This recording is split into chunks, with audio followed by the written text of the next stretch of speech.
বাংলার মুখ আমি দেখিয়াছি। জীবনানন্দ দাশ। বাংলার মুখ আমি দেখিয়াছি, তাই আমি পৃথিবীর রূপ খুঁজিতে যাই না আর।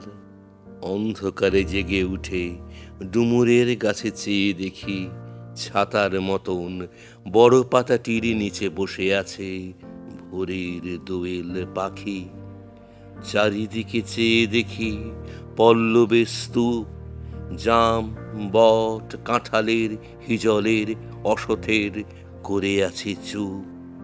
অনিমনসার ঝোপে সটিবনে তাহাদের ছায়া পড়িয়াছে।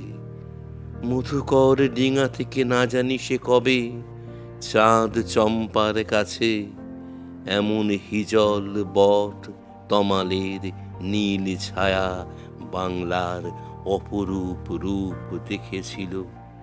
বেহুলাও একদিন গাঙ্গুড়ির জলে ভেলা নিয়ে, কৃষ্ণদ্বাদশীর জ্যোৎস্না যখন মরিয়া গেছে নদীর চড়ায়, সোনালি ধানের পাশে অসংখ্য অশ্বত্থ বট দেখেছিল।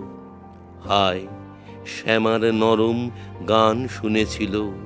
একদিন অমরায় গিয়ে ছিন্ন খঞ্জনার মতো যখন সে নেচেছিল ইন্দ্রের সভায়, বাংলার নদী, মাঠ, ভাটফুল ঘুঙুরের মতো তার কেঁদেছিল পায়।